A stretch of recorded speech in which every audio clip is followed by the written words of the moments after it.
Hi everybody. Can y'all see me? Is it working? Is this thing working? Let's see. Do y'all have your study supplies?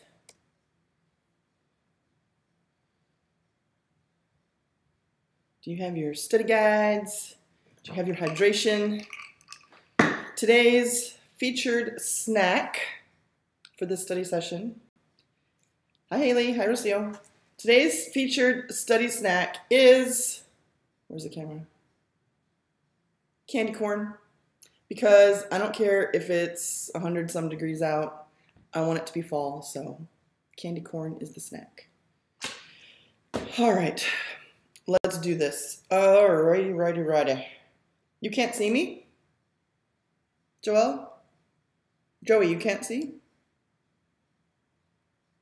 Okay, they're telling me that it's working. I don't know, maybe it's on your end. Anybody else having trouble with the video feed? Maybe.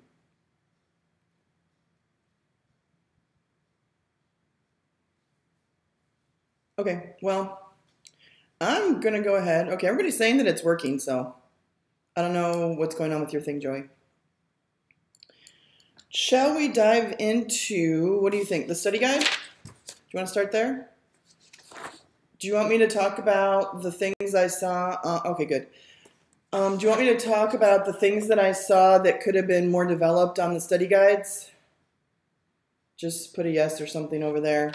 I was just thinking that it might be a good idea for me to do that because I know that people tried their hardest, but it was just one class period that we were working on these. So, Tony can't see it. Well, apparently it's in and out, so.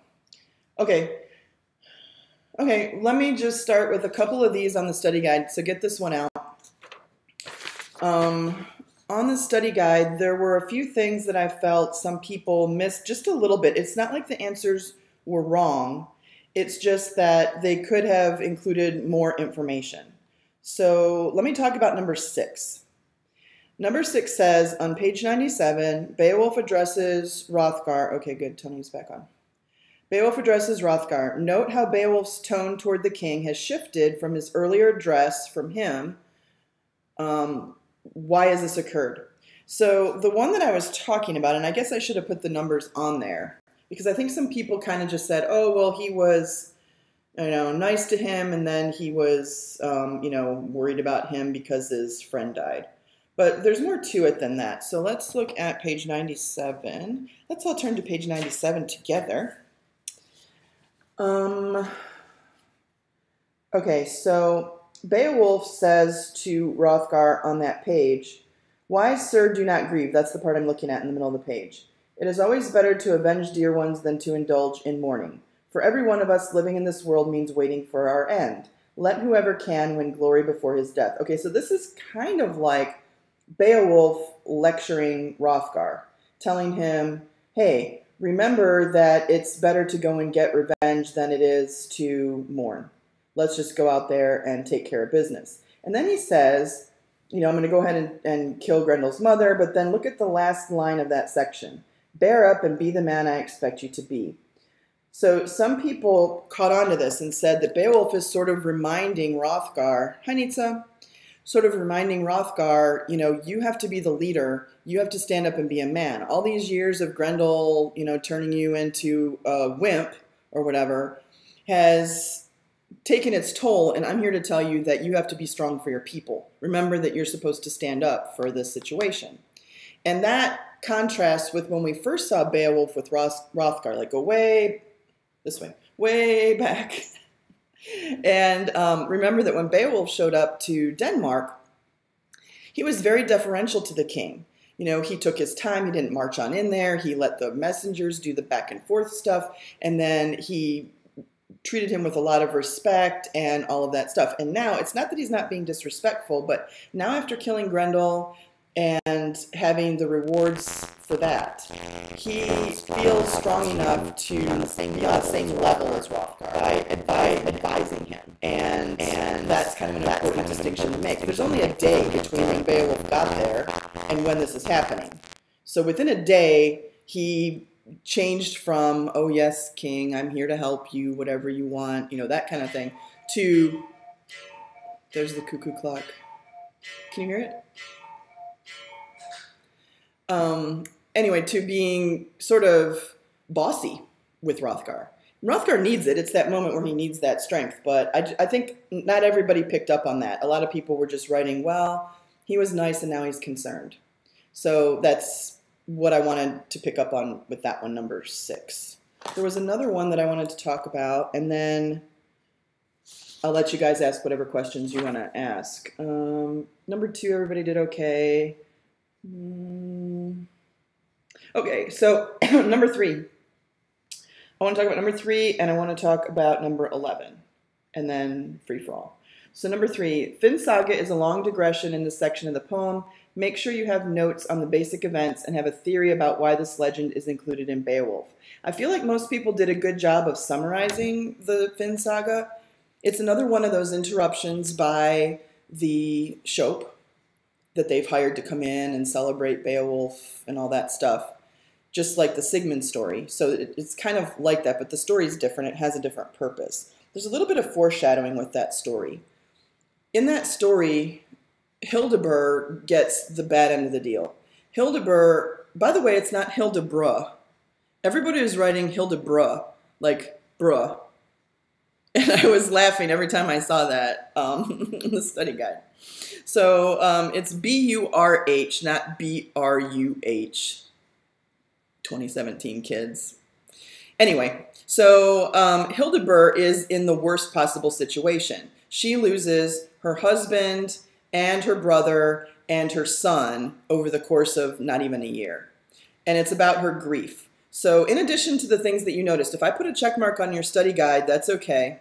I think that it's important to also remember that it's foreshadowing. It's the grief of a woman.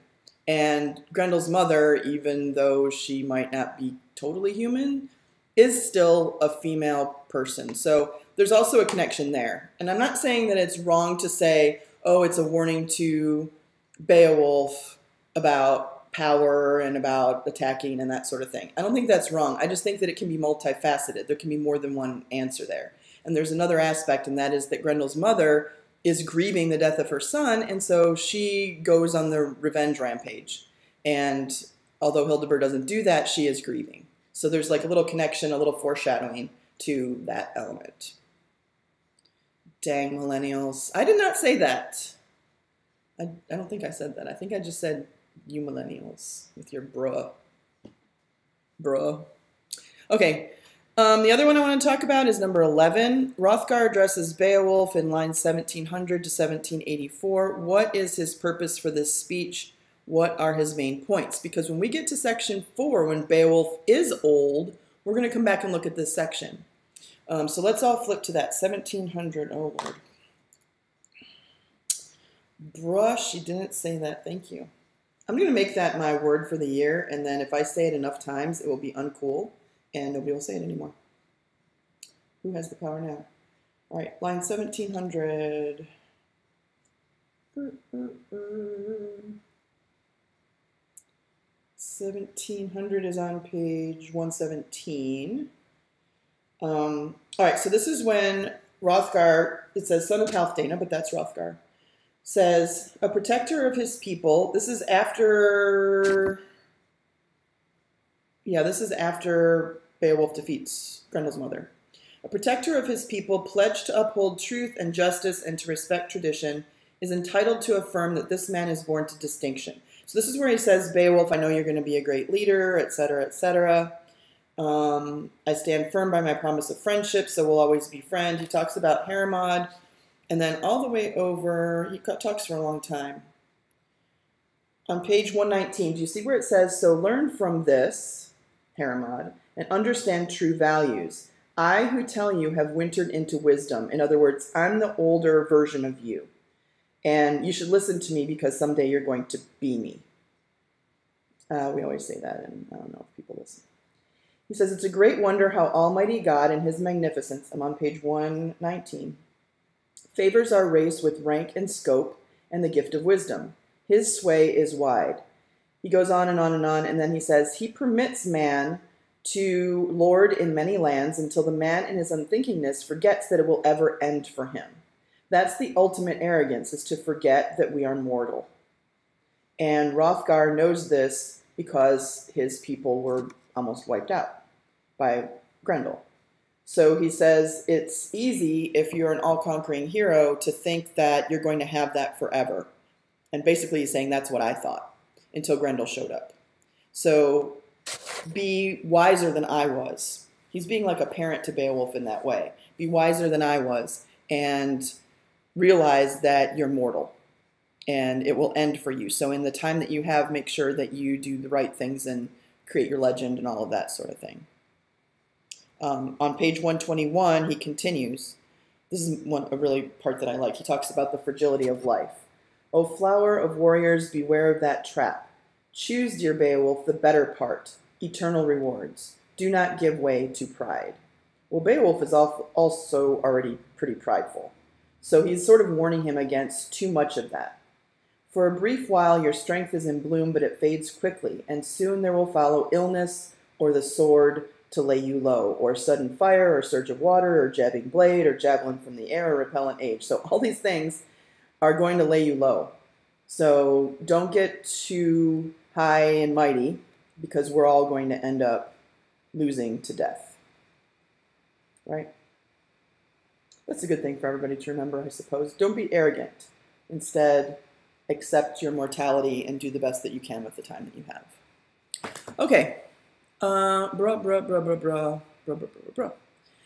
see, Nitsa, can you talk about question 2? Yeah, kenning. So a kenning is whenever you see, there's an example there on the study guide, you're looking for hyphens. So we're not looking for compound words, we're looking for words that have a hyphen in it. And it's specifically an Anglo-Saxon form. We don't really see that kind of thing too much past the Anglo-Saxon times.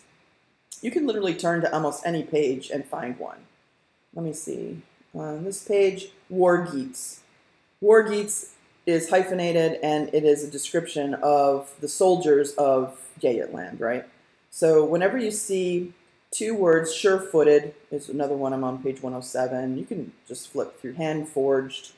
So all of them are descriptive. The purpose of those kennings is vivid, rich language, where we might do a metaphor nowadays, or we might use very rich vocabulary to be descriptive. The Anglo-Saxons used these kennings, and it's just part of their writing style, or their oral history style. So on the test, I will probably quote from the text and ask you, like, what does this quote contain?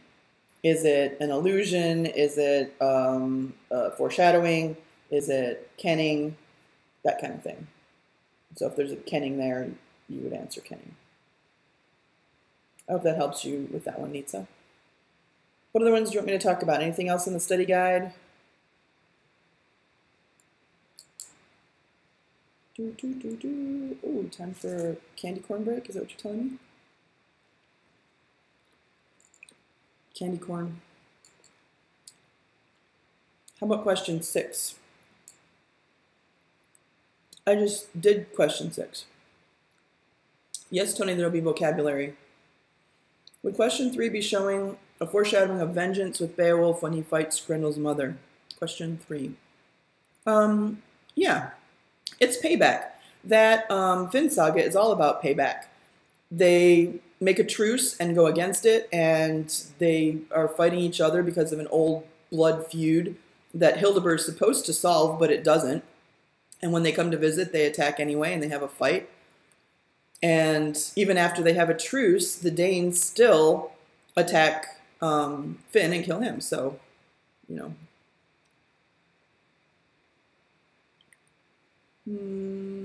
Is this test going to be structured like the previous one? Yes, almost exactly, except with section 2. I did throw a couple of section 1 things on there, like characters. Will there be vocabulary? Yes. Probably just about as many vocabulary questions as on the previous test. I'm not going to change the structure of the test right when you had the first one. Our future tests on other things later will be different. But I feel like you're just getting a handle on the kind of tests that I make and what I'm expecting of you, so it'd be kind of mean to change that. I'm not going to change that. There will be short answers. One of the short answers will come from the study guide. So if you didn't finish some of them, you might want to do that, just so that you've got something in mind to write on that one, on the, the ones that are there. Probably one of the short answer questions will be a vocabulary question, and the third one is usually like a comparison question. Compare, this fight to that fight, or this character to that character, or contrast. What would you have on your timeline for number 9, Laura says. I bet you thought I skipped it, but I was probably talking when your thing came up, and now I see it.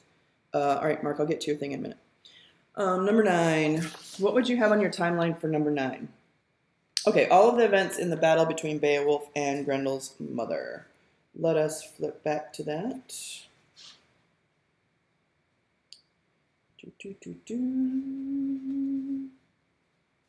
Were Hrothgar and Ashera very close to each other as brothers? Yes. He was his advisor and he trusted him greatly. And so Grendel's mother chose him carefully. All right. So the battle between Grendel's mother and Beowulf. Page 101. You have the preparations. They follow the way they know where Grendel's mother lives. Hrothgar has an idea about it, and he describes it. But they follow the trail of Ashera's body parts down to the mere, and they find his head there. And it's the pond itself is filled with gore, and so they're pretty sure that's the location. Beowulf suits up. I'm on page 101. They asked me to go through the events of the battle. And Unferth gives Beowulf his sword, which is supposed to be super fantastic and ends up breaking. Then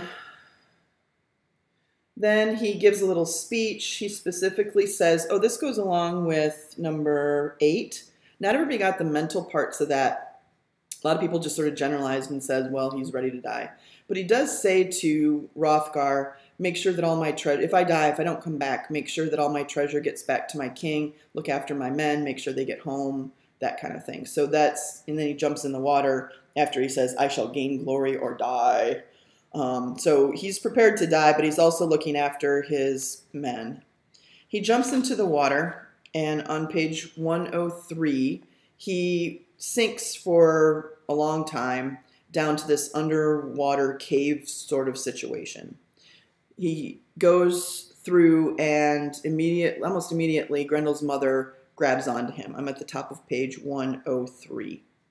And she is immediately savage. She rips at him and attacks him, and she's trying to rip off his chainmail and all of that sort of thing.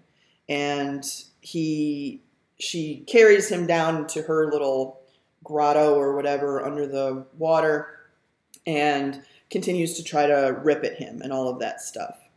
And so there's a bunch of sea monsters and that sort of thing first. They fight with one another. I'm on the bottom of page 103 now. And he couldn't get a purchase on her with his weapon, that weapon that Unferth gave him, what's it called? Runting. And he can't, her hide is too thick and he can't pierce it with that sword. It fails him, and so he abandons it. On page 107, whenever it says Healok's kinsman, that's also Beowulf, right? Like at the top of page 107. It says he never lost heart, so he keeps going. In a fury, he flung his sword away, and he tries to attack her. Immediately, it says the keen inlaid worm loop patterned steel was hurled to the ground. That's Hrunting. So he's just going to have to rely on the might of his arm. But luckily, he finds a special sword at the bottom of page 117. Grendel's mother, in the meantime, pulls out a little knife. She's got I don't know, I always picture it like a vegetable slicing knife. I don't know why I picture that. I guess it's because I'm thinking she's a mother, so she probably cooks and chops up vegetables. I don't know. Don't put that in your mind. That's just my impression. So she has a little knife, a whetted knife. Whetted means sharpened.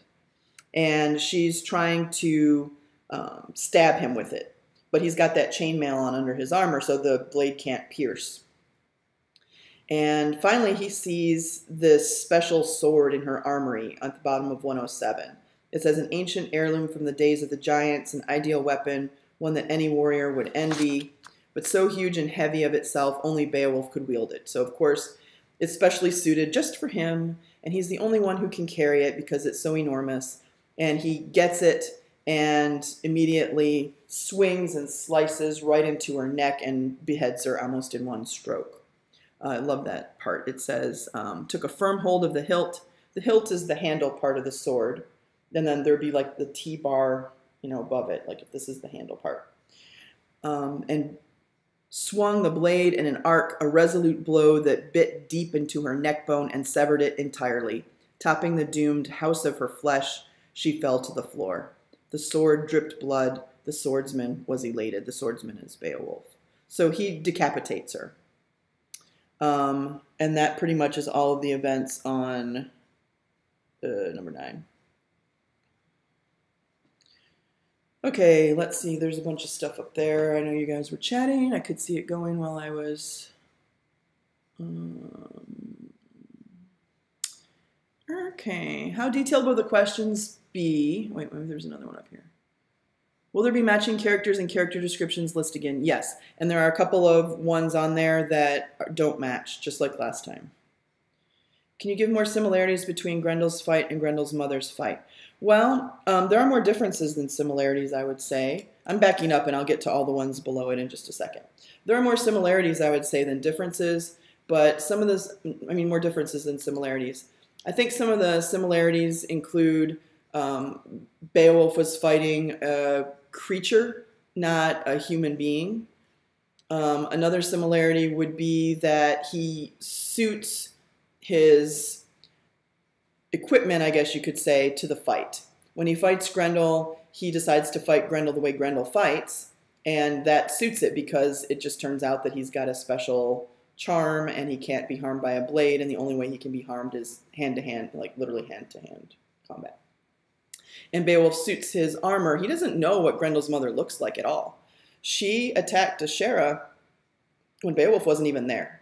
So Beowulf has no idea what Grendel's mother looks like, and so he suits up. He's like, let me just put on all my armor and be prepared. He takes his he takes one first weapon, and he puts on his helmet and all that stuff. So another similarity would be that he suits his equipment to the situation. So those are two good ones, I would say.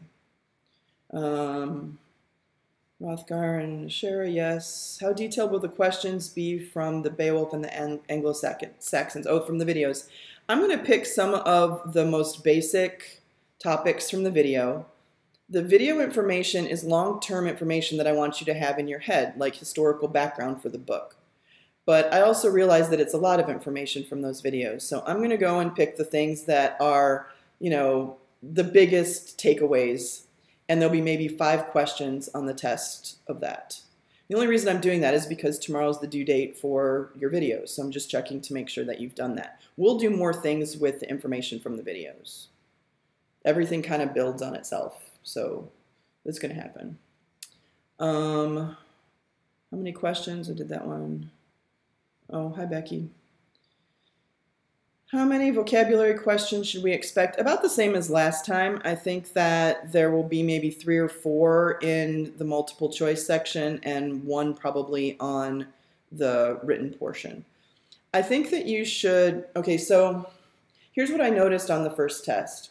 A lot of people got, I don't know if they had trouble with the question on the written response section, the vocabulary one. And it was a different vocabulary word in each class, but I tried specifically to pick a quotation that if you look at it, you can use the context to help you figure out the meaning of the word, if you know the book. If you don't know the book, then it's going to be harder because, I'm kind of checking to see, have you read and understood the book?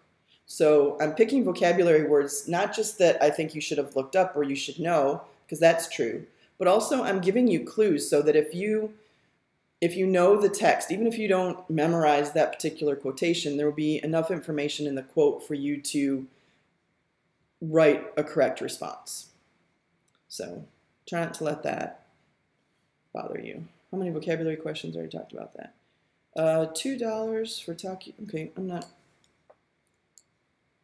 Oh, the student council snack sale tomorrow is more important than our test, really? Okay, all right. Maybe it's important after our test, right?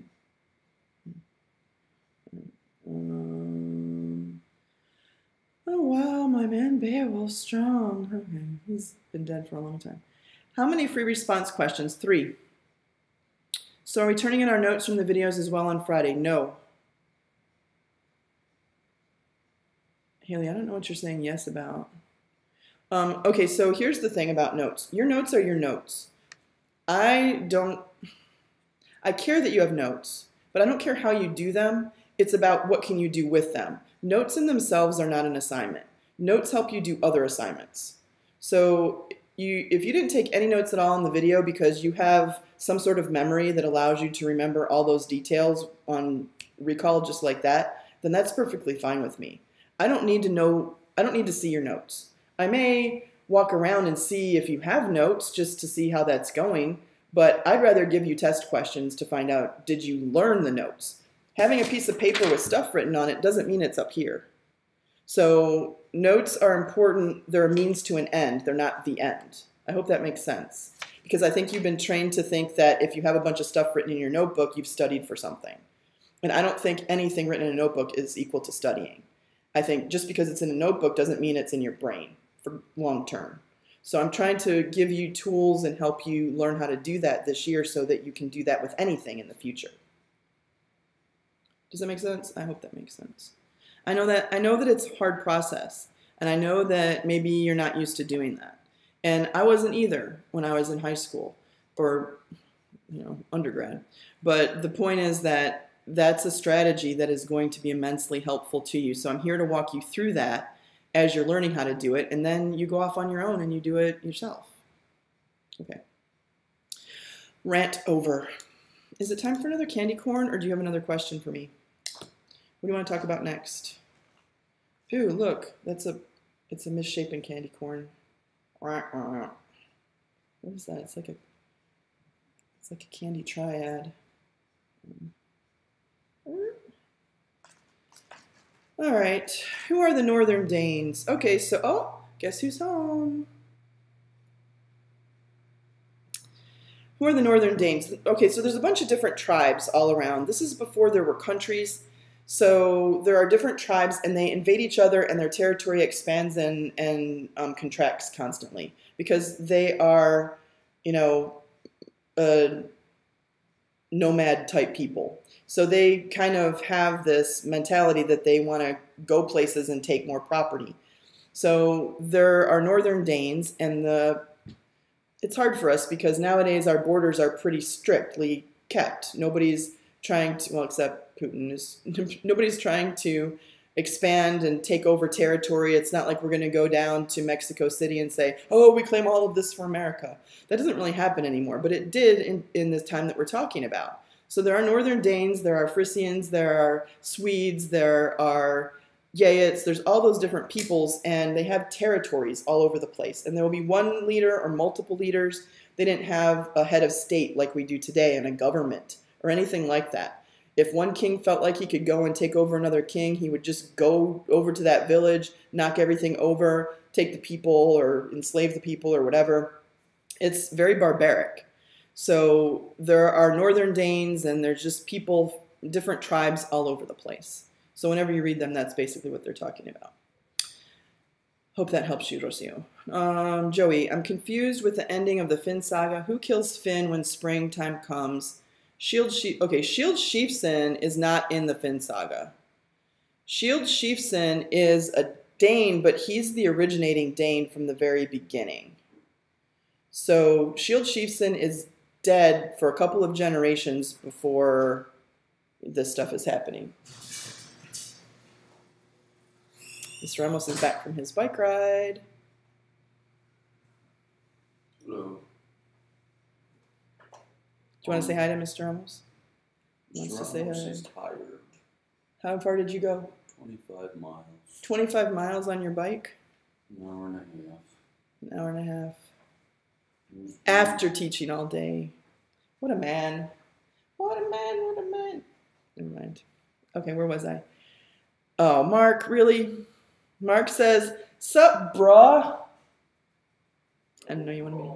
He said, yo, bro. I owned the wind tonight. I owned the wind tonight, and says, grind, don't stop. They're all saying hi to you. Becky and Joey and Rocio and Haley. And Joey and Joel. Okay, so where was I? What was I talking about? That my bicycle riding group are called the Crank Junkies. He wants you to know that his bicycle riding group is called the Crank Junkies. Mr. Rosell. Crank is a drug, you know. Yes, and it's also Crank Junkies has a connotation. I don't know. Yes, but it's also what you push to get the bicycle going. Okay, I'm going to take your word for that. Mrs. Ramos loves caramel candy corn. Not normal candy corn. They already know that. Caramel candy corn. I already introduced tonight's special snack. Okay. All right. Okay, so who kills Finn? All right, so remember how Neff gets killed in the first battle? Let me tell you a page to go to. Page 79. So Neff is killed in the first battle when the Danes attacked the Frisians. And Neff was the king of the Danes, or the prince.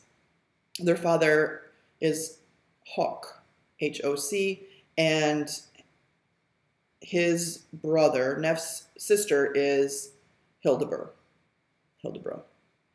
And so when Neff dies in that battle, they can't go back home. The Danes can't go back home because it's winter and they can't get their ships into the water. So they make a truce with the Frisians to stay there in their homes, in their area, because they can't sail home. They're not going to fight over the winter. But it's hostile. You know, they're not going to be like, oh, friends.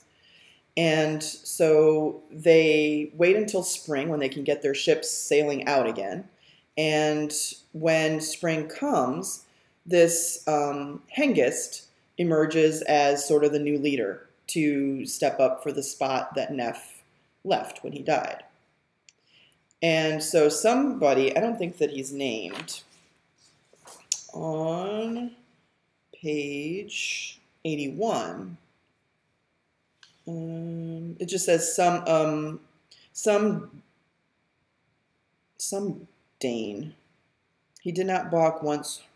Hunlafing is his name. I didn't put him on the study guide, so he's not going to be on the test. But he brings Hengist this sword called Dazzle the Duel. I think that's a cool name for a sword. He brings it and he just sort of puts it in his lap, which is basically a sign that the Danes want to exterminate Finn and as many of the Frisians as they can before they sail home. They're not just going to sail home by. They're barbarians, so they're going to attack and make sure that the Frisians know not to mess with them in the future. So when Dazzle the Duel gets delivered to him, it's sort of like a sign that the men want to attack before they leave, even though they had a truce. So the Danes go against the truce, they have a fight, and they kill Finn. I don't think it says who killed him specifically. It just says, thus blood was spilled, the gallant Finn slain in his home. That's right about line 1147. I hope that helps. Uh-oh, okay. I'm scrolling. You do not know this candy exists? I'll bring you some tomorrow. It's pretty good.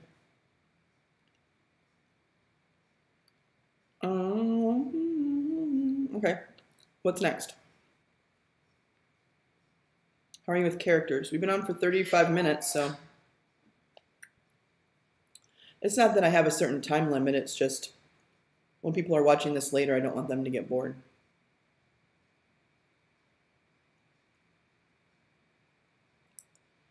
Anything else from the study guide? What happens, who can tell me Can we use our Beowulf timelines for the study guide? I don't know what you mean by that.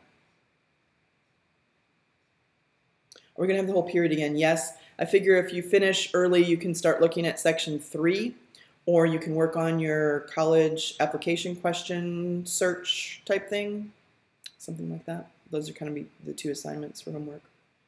Can we use our Beowulf timelines for the study guide? Are you asking me, can you use the timeline that we did earlier as question number 9 on your study guide? Like that little part? Is that what you're asking me, Joey?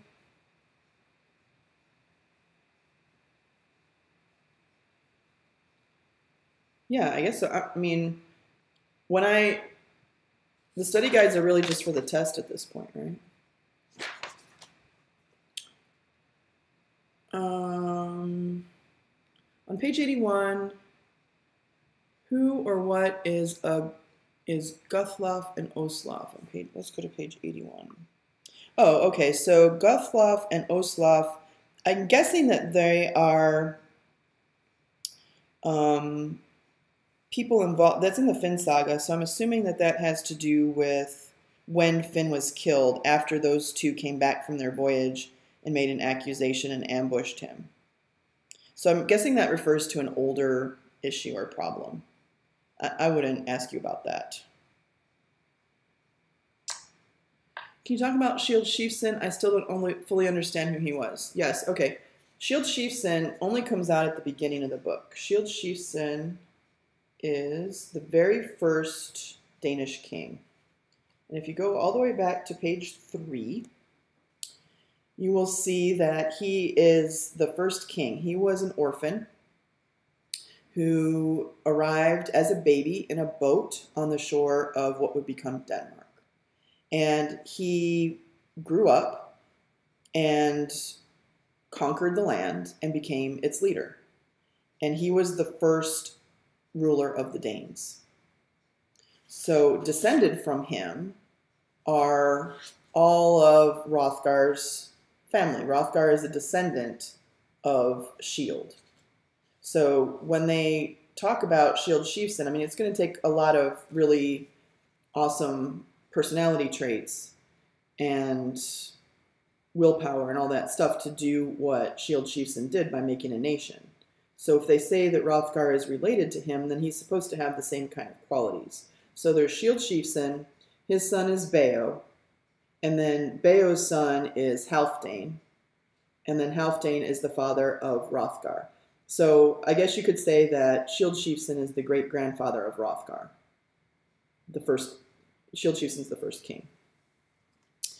Okay, will there be questions on Cain? Probably not. Mainly that comes out with Grendel at the beginning. I can't recall a question about Cain, but you should know how Cain is used in the text. He was the OG Dane. That's right. Cain's, now y'all are getting hungry. I tried making coffee and failed. All the coffee powder stuff was still in the cup. Did you not use a filter? You have to use a coffee filter. Are we going to be able to use the notes we took on the videos during the test? No.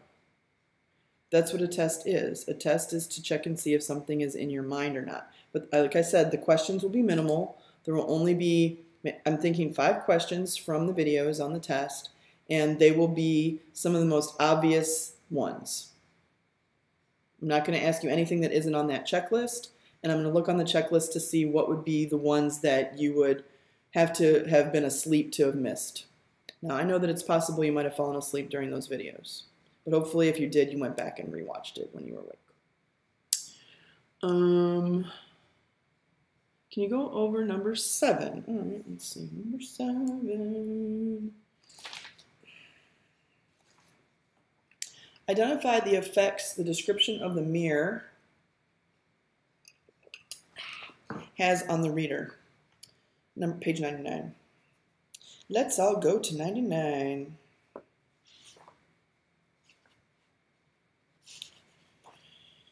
Okay, so when they finally get to the mirror, after they followed the trail of Asher's guts,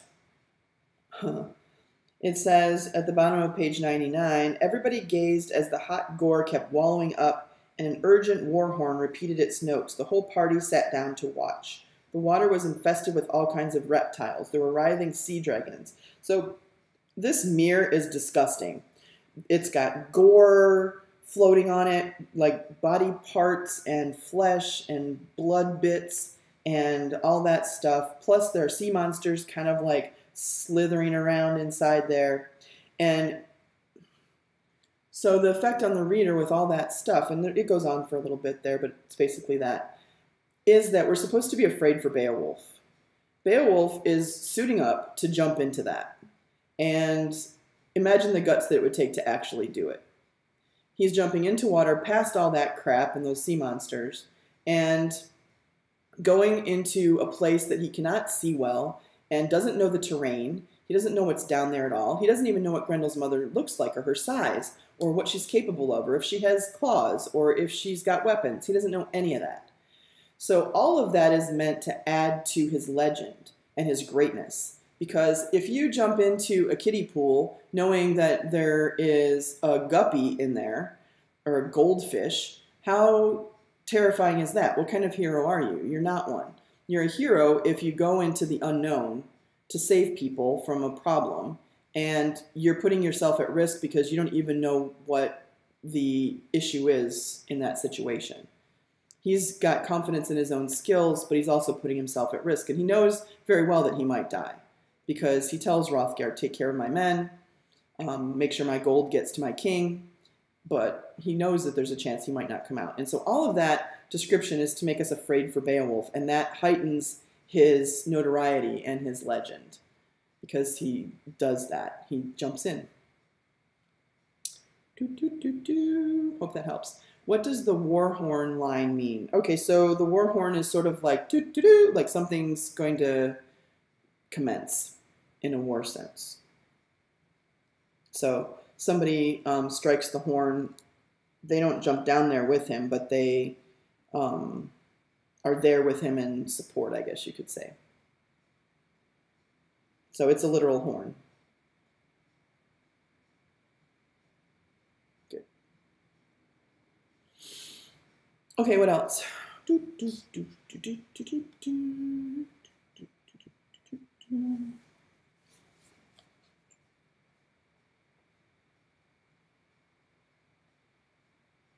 you know what another similarity is? Another similarity in the battles is that Beowulf fights by himself, pretty much. I mean, in the first battle against Grendel, he has his men there, but they're not doing any damage on the monster. So in the second one, he doesn't have anybody there, and he's by himself once again. It's up to him to do it. Sorry, that was a question from a while ago, so hopefully you can make the connection. But it goes to question number 10.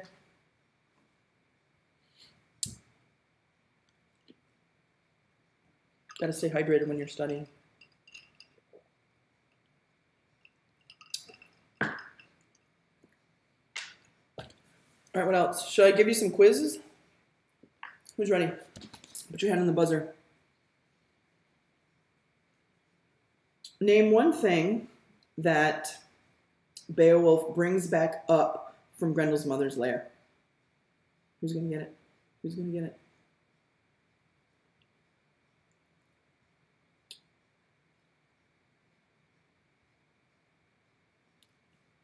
Did you all sign out or what?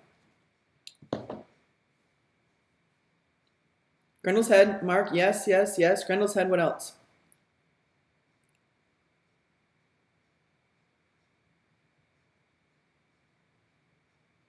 What's the other thing? The hilt from the sword. Very good, Nathan. The hilt from the sword. Not runting, because that one gets left down there as useless. It's the hilt of the sword of the giants. Very good. Not the whole sword. The blade part melts. That's got to be pretty dramatic, right? All right, are you ready for another question? True or false question. Are you ready? Fingers on the buzzers. True or false? Beowulf's men leave the edge of the mirror because they think he's not coming back. True or false? Beowulf's men leave the edge of the mere because they think he's not coming back.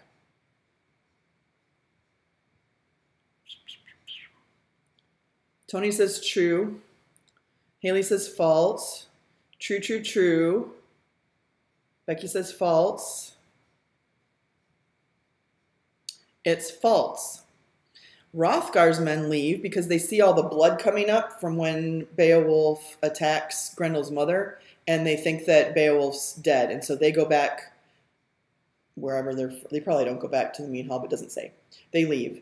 But Beowulf's men stay there with him. Don't some stay? Yes, they do. Okay, there was a question up there. So that was a false statement, but I tried to trick you because the Danes do leave. When Grendel's mother goes into Heorot, what happens and causes the men to wake up and panic? Well, they panic because she's in there attacking Ashera. Well, she's in there looking around, and then when they panic, she panics and she grabs Ashera and runs out and eats him on the way back. It was the Danes who left, wasn't it? Yes, you're right, Haley. I thought that was with the dragon. No, the dragon's later. Why do you keep saying Lydia? I don't know what that is. Oh, yeah, the Danes, not the Geats. Yeah. Darn it, I was too quick to answer. Yeah. Well, that's why I'm quizzing you. I'm not saying that's going to be on the test. I'm just running you through your paces. Okay. Any other questions? Anything else come up? I filled in some time asking you some quiz questions. Maybe I can think of another one.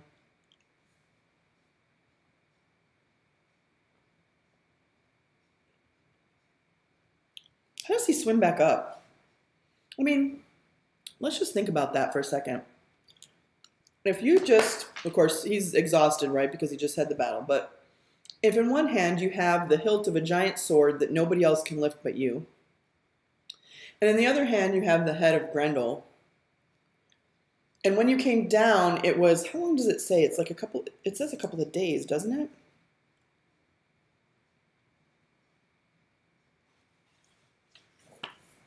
I thought when he descended, it was like a couple of days. It's on page 105. No, it's before that. It was the best part of a day before he could see solid bottom. So if he has to swim up, and when he came down, it was the best part of a day. He's got to swim up. He's still wearing his armor. He's carrying that hilt. He's got the head in the other hand. How do you swim like that? That's pretty amazing, don't you think? I don't know. I think that's also to add to Beowulf's legend, because I can't even imagine doing that. He's wearing 60 or 70 pounds of armor. He's got, both of his hands are used. How do you swim up? I don't know. That's pretty amazing. The head took 3 men to carry. Yes, Tony, thank you. So when he gets up there, he sort of like puts the head up there, and the men put it on a stick, and it takes 3 of them to carry Grendel's head back to the hall. But Beowulf's, well, of course in water things are more buoyant, but still. Right? Okay, I'm glad it helped you, Joelle. He's a good swimmer, yes, but come on. Why do settlements need mead halls? Well, they don't, but it's their form of organization. So this is the first time in this time period, in this place, where they started to organize and get things together and make decisions together and that sort of thing. It's hard for us to imagine because we're used to governments ruling us, but they came together as a people. That's the purpose for that. He's got Michael Phelps' lungs. Yeah, maybe. Maybe. But even Michael Phelps doesn't swim within 70 pounds of armor. It's their social media. Yeah, they get together and can boast and talk about stuff. And I don't know if they can post pictures or anything, but they do a lot of drinking, you can tell.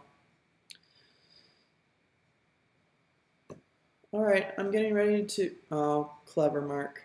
Social media. We need to make that a thing. You're not allowed to drink mead. Maybe in college after you graduate. What's that? Is that Grendel's mother? The dudes are hanging out in the hall? I don't know what that is. All right, they all like your pun. Bonus points for Mark. We should make a class shirt that says that. Yeah, what would be on it? I'm here all week. Good, you can start doing these videos. Not that I mind. We should make a class shirt that says that. All right, let's make a class shirt. We could make it look like chainmail, like printed on it. Some blood spots and stuff. Some Grendel fur. All right, I'm sensing that there aren't any more questions about the study guide or the test. So I'll give you another 30 seconds to chime in with anything else that you want me to talk about. Anybody?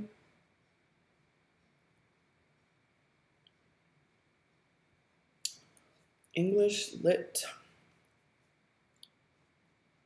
I was going to have t-shirts made. The very first class, graduating class, they told us to make, like traditions and things.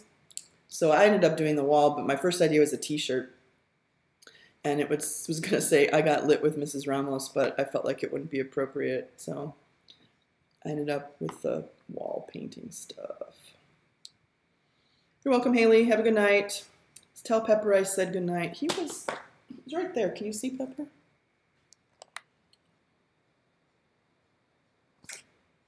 He's right there. Oh, maybe I can't point. He's sitting right there on the couch. There he is. Can you see him?